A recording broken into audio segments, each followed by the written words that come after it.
Welcome, gentlemen, to episode 4 of the Due North Political Podcast. Can you guys believe it that this is 2 months already? Time flies. Loving it. Still got We snow. got Mike Machenbacher, Leon Francis, Ryan Schumacher with us. We start every show, folks, with the jobs of Rubio. So we're going to introduce you to the jobs that Rubio held in the last 2 weeks while we were away from you. First job, of course, is Tiger's chauffeur. And then he was Kristi Noem's husband. He was a repairman on the, is it Artemis? Artemis, yeah. Artemis journey. Artemis mission. Repairman, they were having some difficulties. Rubio's, he's a man of all trades. And then, of course, he was the Easter Bunny. And he had a tough 2 weeks, so he had to have a cigarette at the end with Trump the other day. So those are the jobs of Rubio. I'm sure he'll be quite busy over the next coming months. He never seems to end, but he does a fabulous job every time he does something, doesn't he, gentlemen? Yep. Totally understand. We then do an award for most views, and the defending champ won again. So that's 2 weeks in a row. You guys got to step up your game if you wanna, so they say, piss with the big dogs. You know what I mean? So you gotta have to step up your game. Folks, the first thing we do on our show is we call it My 2 Cents. It's where I kind of ask the guys a question, the same question, and they give me their take on my particular topic. So, gentlemen, you've heard of No Enemies to the Right. It's a big discussion, kind of happened a couple months after Charlie Kirk's assassination. Everybody just kind of all of a sudden started attacking each other on the right. And you got guys like Matt Walsh that say should never attack anybody on the right or to the right of you, at least publicly. And then you got people like the gentleman from the Babylon Bee that says, and Ben Shapiro, no, you got to call these people out. You got to call Megyn Kelly out. You know what I mean? If we're a little bit anti-Semitic, that stuff has to be discussed. And audience should always be told the truth. There should be no agenda. And the job of a podcaster, of these influencers, is to tell the truth. Let's start with Ryan. What do you think of the no enemies to the right phrase? I agree with the statement. Like Mike and we have been talking about the last few episodes. We've talked about this, and it's true. You can all have conversations over specific points and details, what we feel the conservative agenda should look like and how best to accomplish it, while still trying to reach the same goal. Disagreements are good and healthy. They create dialogue, but bickering back and forth in the public domain only causes weaknesses within the party to be exploited by those on the left.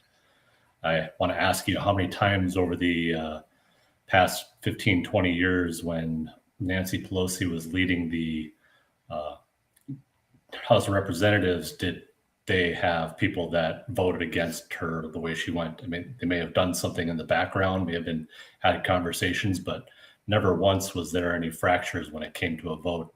You knew how it was going to go down. You didn't have, this person might be not voting yes or whatever. So let me ask you before you, attacking Erica Kirk, things like that, do you still agree with that? That's not issue based. That's more, personality, or a gal that's husband is no longer with us and we're going to attack her personally. I think that's low. I mean, I think the people that are doing it are trying to just riot or trying to gain that kind of not necessarily market share, but trying to gain that void and trying to elevate themselves. If they're the most loudest and they say the most absurd things, that they'll get clicks and views. And I think that's more what that is than actually trying to have a meaningful dialogue. Mike, Leon, go ahead, you had your hand up. Oh, I forgot. I'm sorry. Go ahead, Mike. Okay. Well, yeah, I kind of agree with Ryan about the no enemies to the right philosophy. And, like he mentioned too, I hit on this a little bit during our last show when I went through those charts of the different factions of Republicans. But I'll give you a little more detail on how I really think about this. When you say no enemies, I think that holds true. But it doesn't mean that we can't disagree. If you think we can't disagree, then that is absolutely false. But this is something that Republicans have struggled, that we've struggled with that for many years now, is having a unified voice behind what would one consider maybe a good leader in the Republican Party. And when you have a big tent party like we do, it causes disagreements. But what I think we need to do is really find a very well-spoken, charismatic leader of the Republican Party. And I think a good strategy would be to identify 6, 7 non-negotiables for our party, things we can all agree on. We can unify around these common principles. Some examples could be, Republicans are pro-life, pro-family, support law enforcement, support low taxes, less government, low regulation environment, and so on. I mean, these are the things that are Republican principles that I believe everybody can agree on. So those can be the non-negotiables. But then after that, if we're going to survive as a party, we really need to have another set of principles that we can refer to as negotiables. And this could basically be every other issue that's out there. And instead of fighting about them, we need to make a unified agreement that we can take some sides of each conflicting ideology, give a little here, take a little there, and then whoever is the leader of the party really needs to do a good job of explaining to everyone that we are unified in this effort. Here's what we're going to do. Nobody is going to get everything that they want, but we need to realize that we're only going to get part of what we want and not all of it. So the problem is, though, we can't view this as a loss. It needs to be, construed as a victory, even though it's not a major victory. It's a minor victory, but a minor victory is not a loss. So if we continue to have people like, say, Thomas Massie and Lindsey Graham, for two examples, who have certainly different views, but they play on the same team, if they keep attacking each other, then we lose. So I really think we need to find a charismatic, well-respected leader that can clearly explain this to everyone, be transparent about the goals, and then all factions of the party need to just agree that we can work with this plan and move forward. But we need a leader that can do this. And I can't even begin to tell you, who that would be. It's certainly not Donald Trump. He's the bull in the china shop leader that has the kind of it's my way or the highway mentality. We need someone with a calmer, more unifying voice. Maybe this can be Marco Rubio's next job. He could be the Republican fighting leader. Well, it's certainly Charlie was good at it, right? And that's a void that is not being filled. And maybe those people only come around once every 25 years too. I'm not sure, but we sure miss him. Leon, where do you stand on this? Well, I'm going to circle back to use the redheads, vernacular. Ryan said something I thought was pretty poignant. I think that a lot of the undesirable talking heads on the right are engagement farming. That's what they're doing. The more outlandish they are, the more clicks they get, the more notoriety and I give those people no oxygen at all. I'm asked all the time about certain figures on the right that I have at one point spoke very highly of, and now you don't ever hear their names come out of my mouth because I know what it's all about. The second point I want to make is asymmetrical warfare. That's a real thing. And Democrats, the left, they practice the whole no enemies to the left. You never hear them calling out AOC for some dip crap thing that she said. You never, when Joe Biden said, well, if you don't vote for me, you ain't black, or when he went blah blah blah blah blah blah blah. You never heard anybody. They hid that dude's moronic stature the entire time he was in office. That's because they are unified. I think that this and Dan Hager, he made a good point, like a couple comments back. He said this looks like a unified strategy from folks on the left and folks on the right who don't like this administration to keep us fighting. We're divided now, so you can't have that spearhead going forward, getting things done, getting things accomplished if we're at each other's throat. I don't practice that at all. Like I'm pro life, 100%. Like 10 toes down, as they say in the hood, But I am not going to jump on and I don't Lila Rose because she said something that I don't agree with. I'm not going to jump all over her because she's pulling in the same way I'm pulling. So that's where I'm going to go with that. It also prevents self-sabotage, which I think that the right, we are really good at that. We're really good at self-sabotage.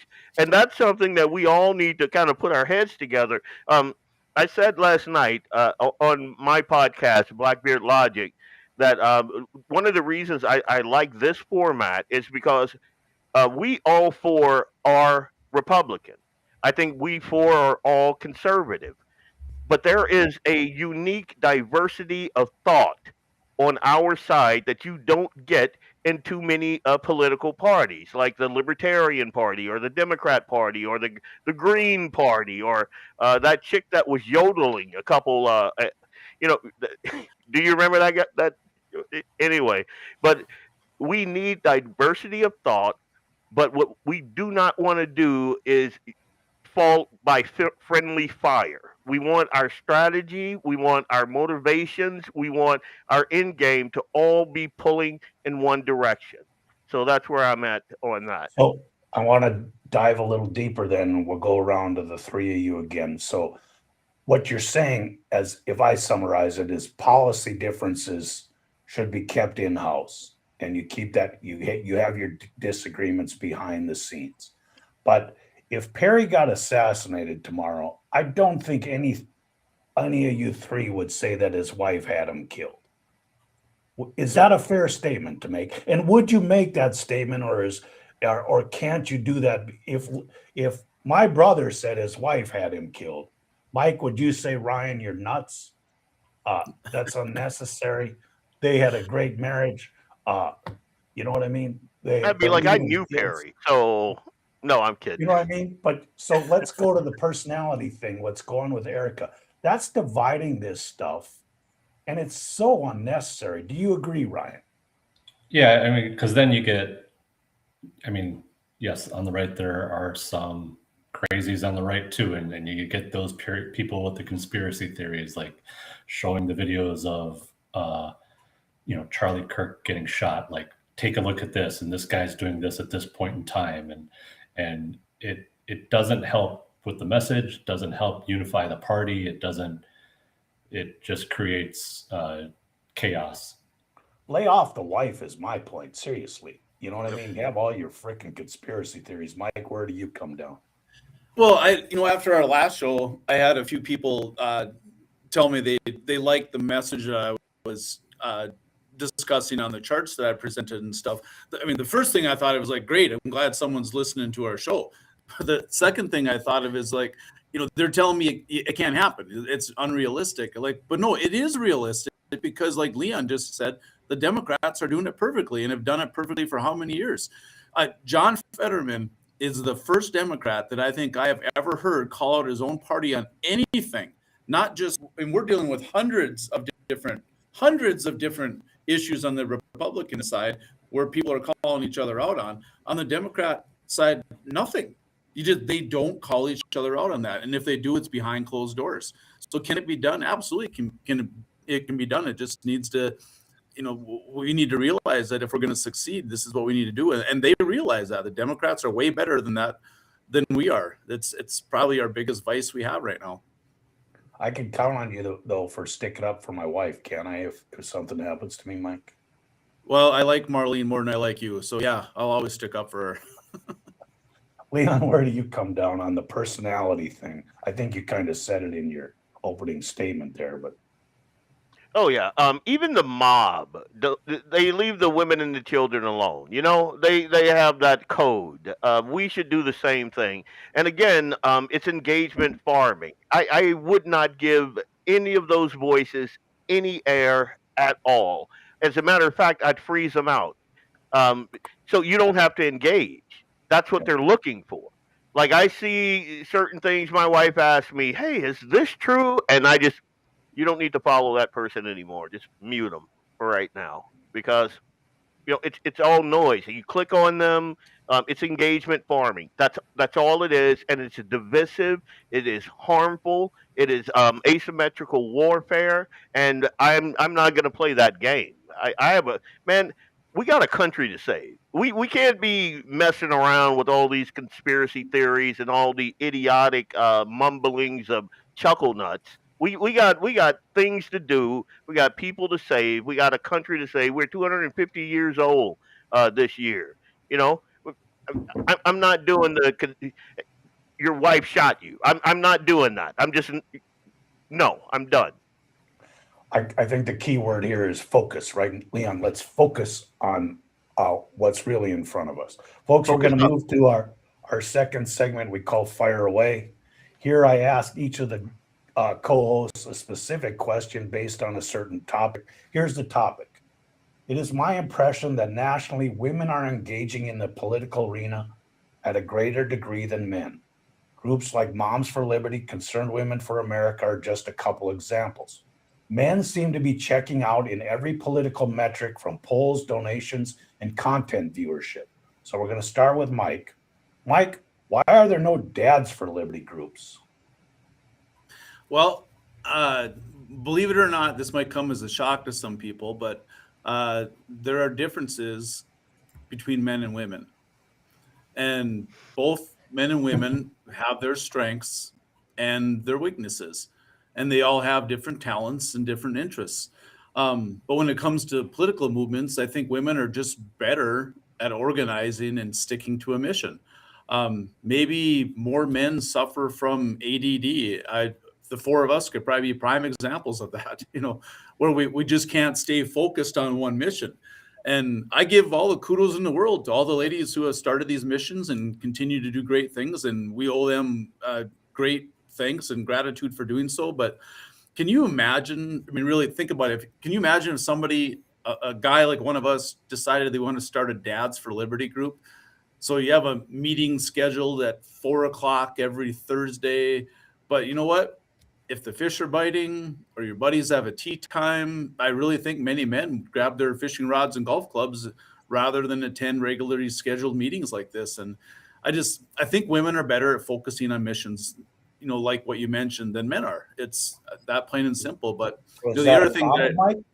Is that a problem, Mike, that men would rather go fishing? I think it is.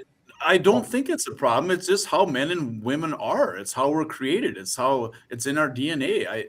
I don't think it's a problem. The country's going down the crapper while you're out fishing, dude.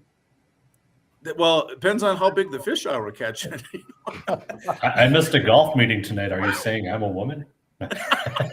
Well, what is a woman? I don't know. But the other thing that I really think is beneficial, for the female-led groups is I think they view what they're doing as more of an accomplishment than men might.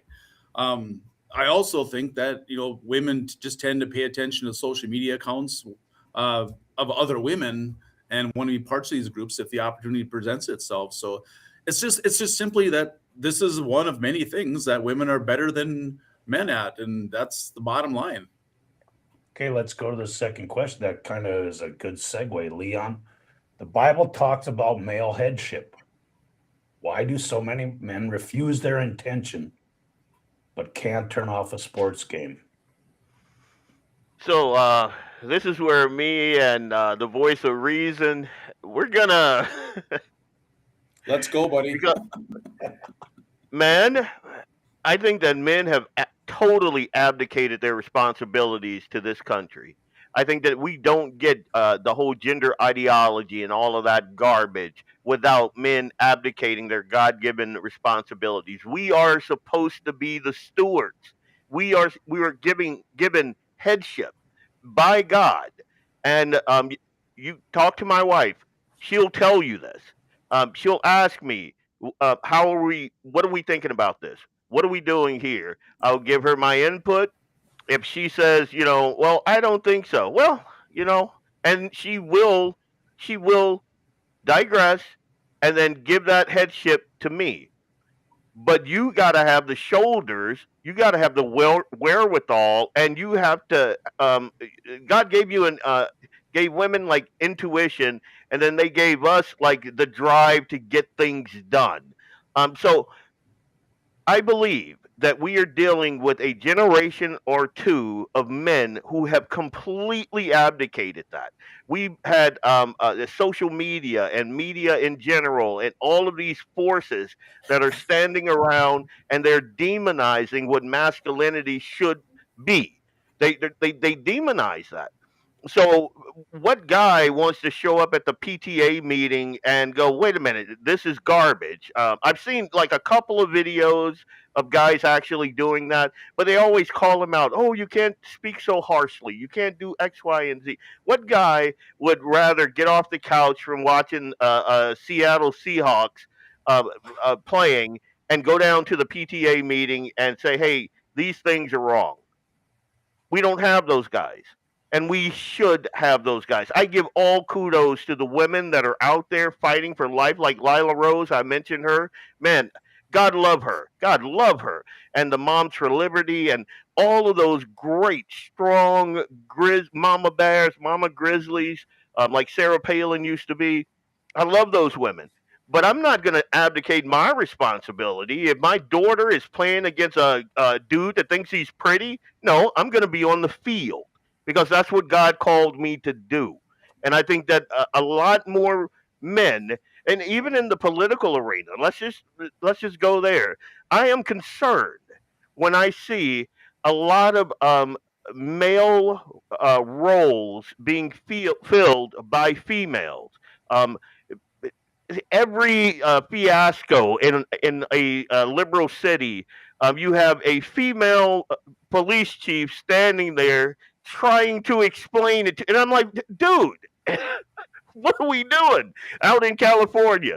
Fire burns like half of California, and then you have some big, she was big, lady as the fire chief, and she's like, well, I'm not running into that fire. You know why? Because God didn't put that into you. He put that into a man to do. Don't get me started on that. We have spiritual and cultural emasculation. We have escapism over duty. We have a lack of formation when it comes to men leading other men and focusing on a mission. I think that's what we like. This country started. It was a bunch of dudes. I mean, Betsy Ross was in there, giving her 2 cents, but it was a bunch of plucky dudes in backwater sticks with their little muskets and whatnot. They I don't even think a ton of them had muskets, but they said, "Hey, this will not stand. We're going to do something about this. We need to get back to that." Didn't they pledge their life, wealth, and sacred honor? You know what I mean? I think it went something like that. But preach, Leon. This, I hit your hot button, and I'm glad you came through for me here. No, I gotta. Or go ahead. Go ahead, Mike. Oh, I got to add a comment to that. I agree with every single thing that you just said there, Leon. The question to me was, why is there no dads for liberty groups? And I was just stating the fact that women, I think, are better at organizing groups like that. Everything you just said, I totally agree with. If there's, like you mentioned, if there was a problem at the kid's school and you have to go speak to the school board, I'll put my fishing rod down and I'll just say, honey, I got this one. I'm going to go. This is my duty as a dad to go take care of this, and I'm going to go do that. But it might be better, or it might be more effective if you have a group. If there's actually a group being formed, the females might be more effective to form a group if they have to go do something like Moms for Liberty. But yeah, you're absolutely right. When it comes to something like that, I mean, if the house is burning down, I'm going to get my kids out and go back in and take care of putting the fire out. I'm not going to tell my wife, yeah, I'm going to go outside and practice putting. You can go ahead and take care of the fire. So I agree. You're absolutely right. You're not going to be All able right, to back in. Come on, Mike. Come on. He was never gone. He was just dangling. He was just dangling. Yeah. Ryan, I was getting attacked on the chat here. Oh no. Ryan, Scott Pressler, the on-the-ground voter registration champ, believes it is because Republicans, when they gain power, failed to wield it. That's why men disengage. They get turned off by that. Do you agree?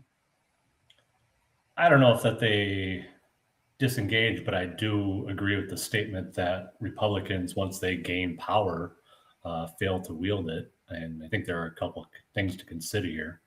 One kind of goes back to the first topic, and Republicans right now have the House, Senate, and presidency. And I've always said to the general public is always so fixated on the president and what his agenda is, but without Congress, the president can't really do much. He can issue executive orders, but they're going to get boggled down in courts like we've seen both in Trump's presidency here and even when Biden tried to do stuff. But the only way to move an agenda forward is through Congress. But Republicans in Congress, and especially the Senate, are impotent here at the moment. We see what's happening with the Save America Act. Republicans are in power, but they can't get this to a vote in the Senate. It's how dysfunctional many of the Republicans in Congress are at wielding power. Do you think if the roles were reversed and Democrats were in charge that this thing would not get done? I mean, they had 60 Democratic senators and they got Obamacare through. Not one of them voted no, but I don't think you could have that with Republicans. You'd have a few that would be voting no and we wouldn't get it through.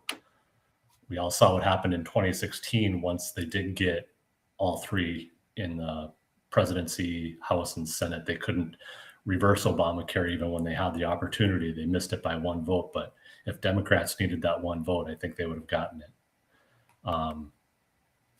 Another example is back in the Tea Party days when Republicans were elected for the first time by beating longstanding Democrats. We saw that in North Dakota. People elected them for their reason, but they were tired of being run over by the Democrat machine and wanted to see big changes made. Well, like I said, what happened the first time they got all the power back in 2016, they couldn't override Obamacare. And so time and time again, the Republicans campaign on one thing, but you see a lot of their true colors once they're in office. And at that point, it becomes about self-preservation and reelection rather than taking the power that was given to them to make the changes that the people wanted. The point I'm trying to make through all this, you guys did a good job, is we know women vote majority way Democrat, right? Women as a whole. So if men check out, this game is lost. It's just math.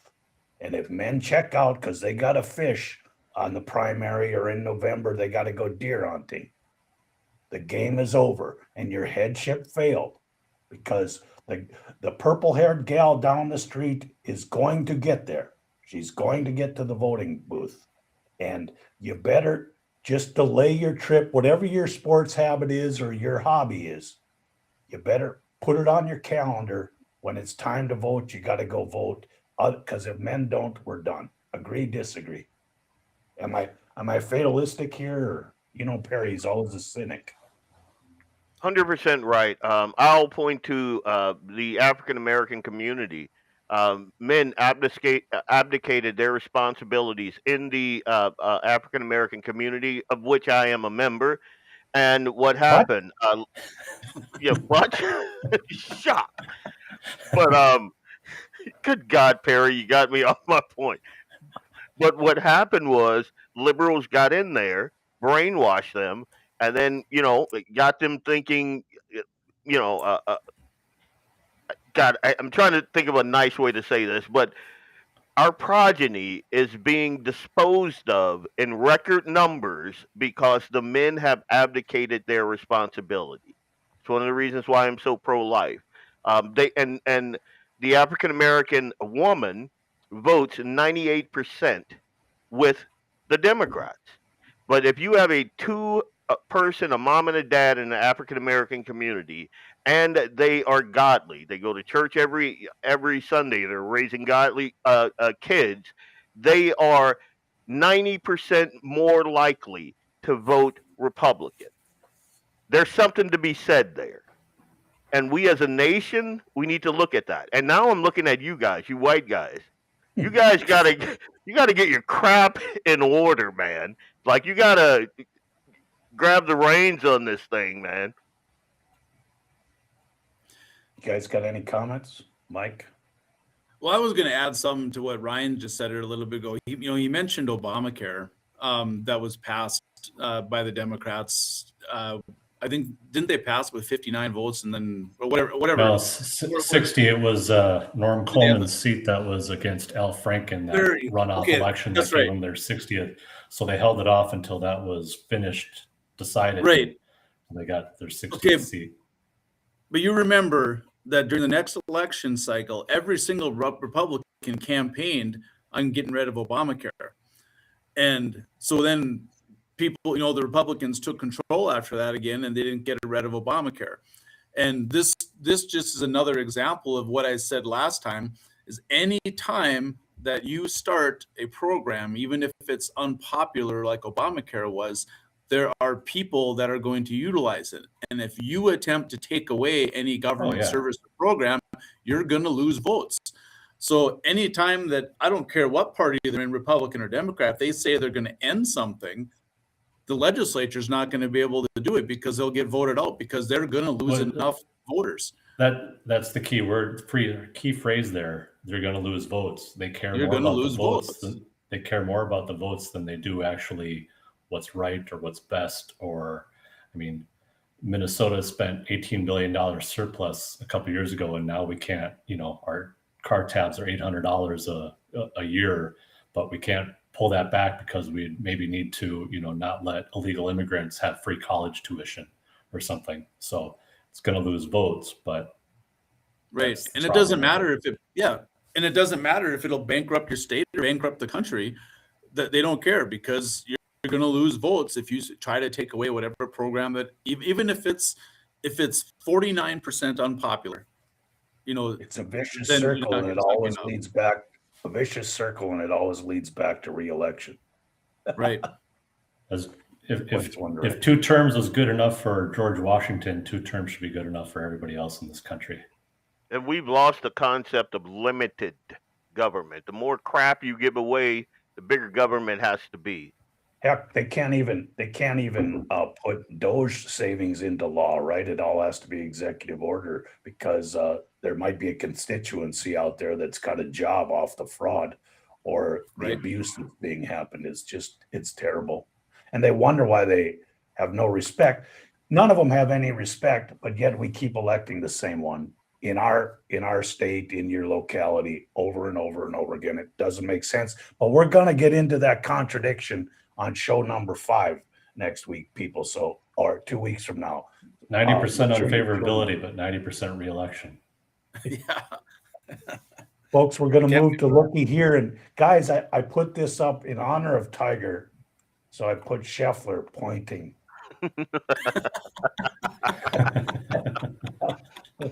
Wow. Yeah. Looky here. We're going to start with Leon. I got to find yours. Okay. Do you want me to show our Looky Here, folks, is basically something we see in social media or on the news that you might have missed, and we want to bring it to your attention. So this is Leon's point of focus. So what this is the U.S. House of Representatives passed a measure to automatically register men for the Selective Service, updating requirements for the first time in decades. So I thought this would be a very good looky here because most people that I brought this topic up to, one, had no clue that it had happened. So that's always a good starting point because you get a fresh perspective. But in my circle, I have like the Venn diagram that Kamala loves so much, and Dustin Garlow, we had on the last show. You speak to a lot of conservatives or Republicans, and they're kind of all over the map with this.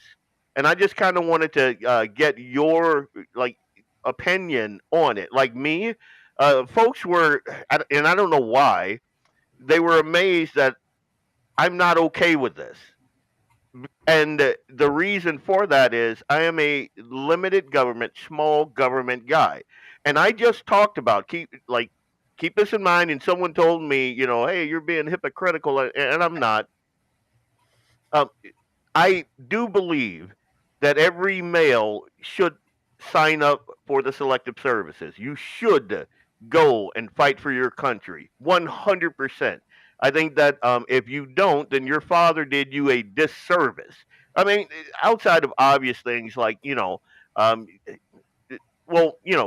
obvious things, and you can't serve or you can't serve in a capacity, in a war fighter capacity. But what I have an issue with is the government pulling all that data, and that's what they're going to do. If you don't register at 18, they're going to pull all that data on you and register you anyway. You're going to be in another database, another big brother scenario, whether you want to be or not. And quite frankly, I think that when we're talking about our war fighters, I want folks that want to go.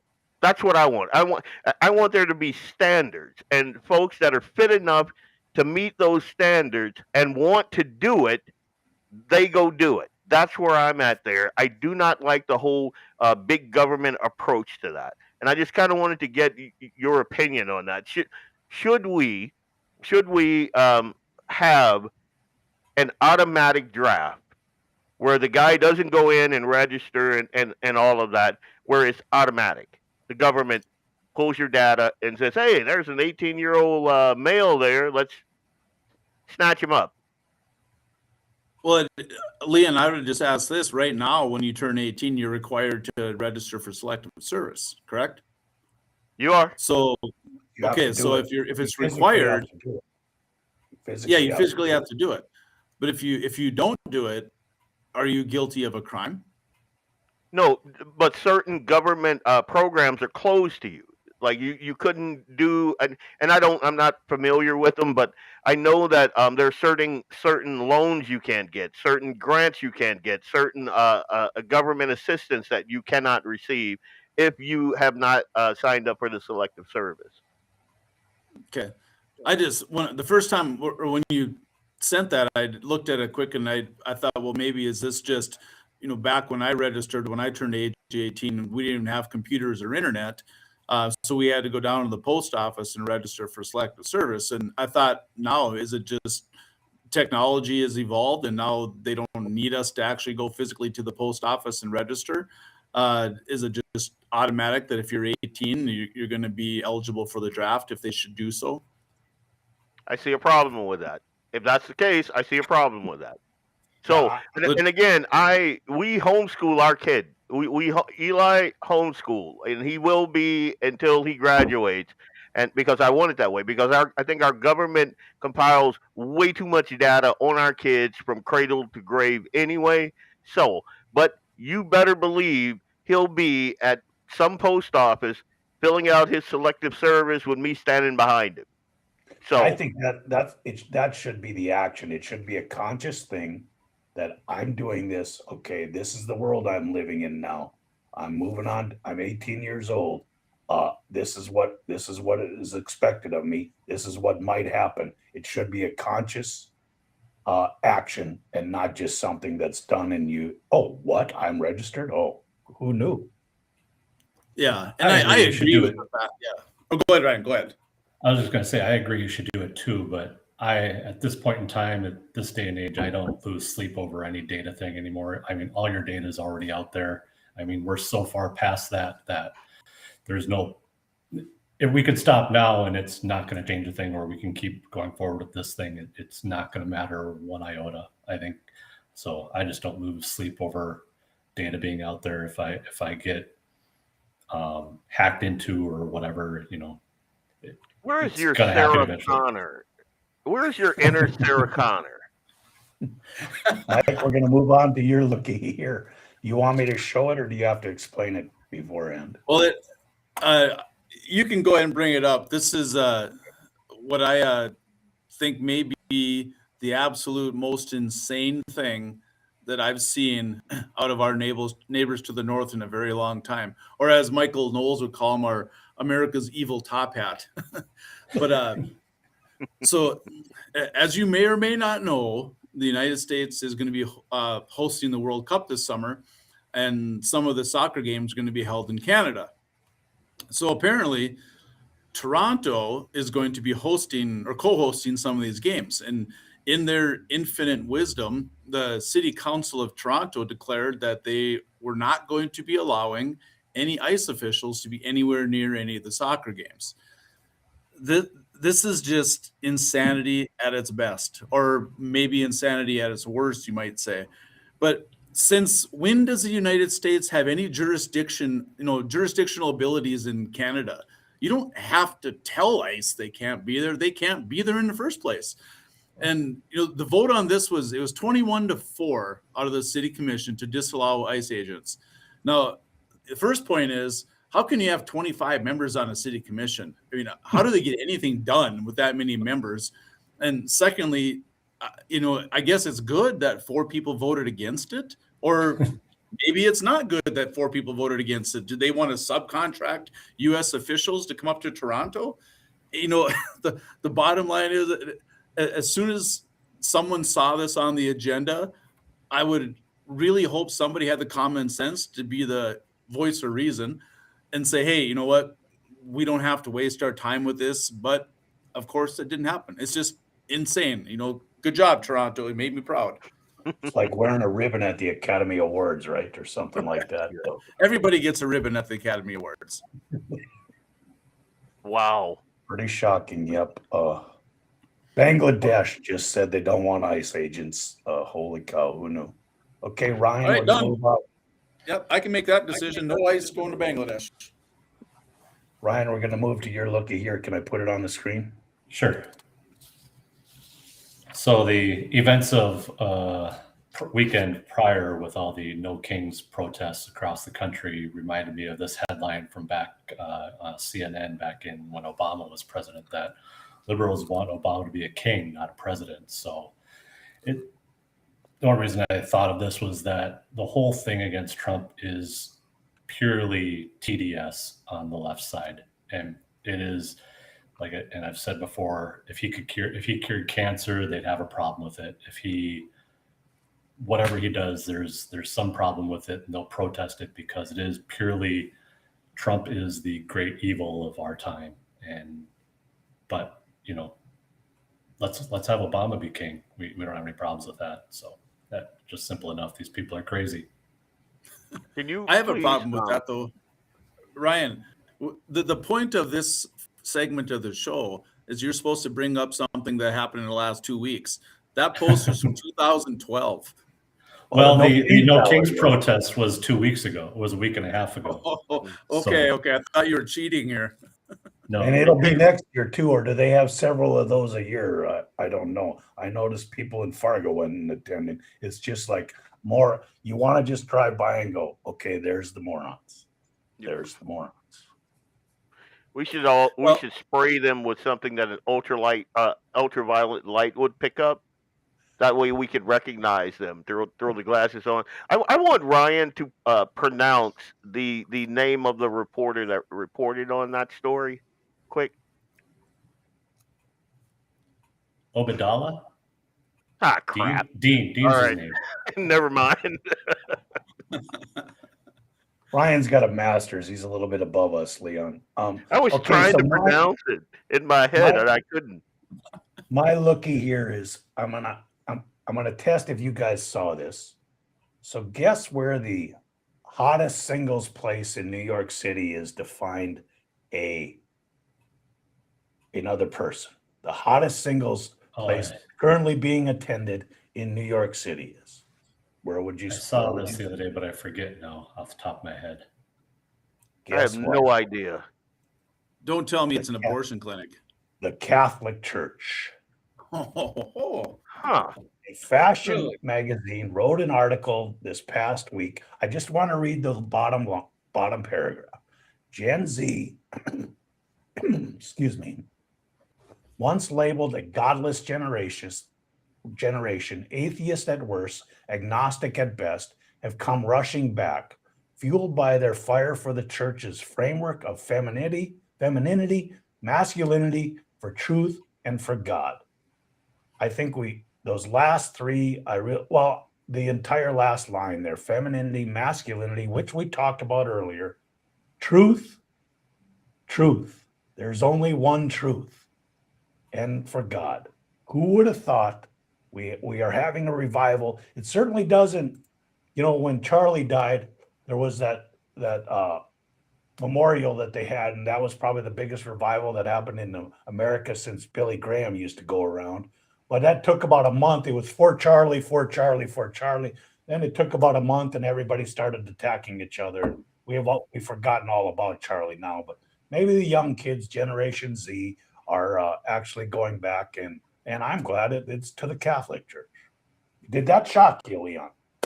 100%. I'm glad to see it, but again, God did give us a roadmap for life, So, and we've the thing has kind of fallen off the rails because we've thrown we brown bagged it, threw it on the shelf. Nobody looks at it anymore, and we wonder why women are so unhappy, and men are like, oh God, I hate women, and I don't want to get married to a woman, and then when you get back to sanity, you're like, oh wait, women don't all have nose rings and fuchsia hair. Who knew? Who knew? Leon, there's not Go ahead, 6 Mike. guys on earth that know what the color fuchsia is. Remember that, first of all. Let's cut to We commercial. know like 8. Okay, there you go. So I think what that kind of shows too is like COVID and the corruption in government. Young kids are going, hey, we can't trust any of these people. There's only one place to find truth and a foundation, a rock solid foundation, and that's at church. I think it's a very positive thing. You've been kind of hearing rumors about it, but now even a New York fashion magazine is doing an article about it. It's got to be real.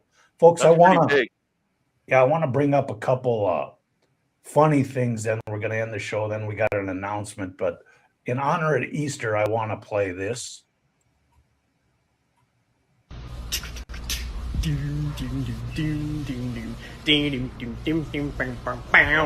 video stopped again, guys. Hey!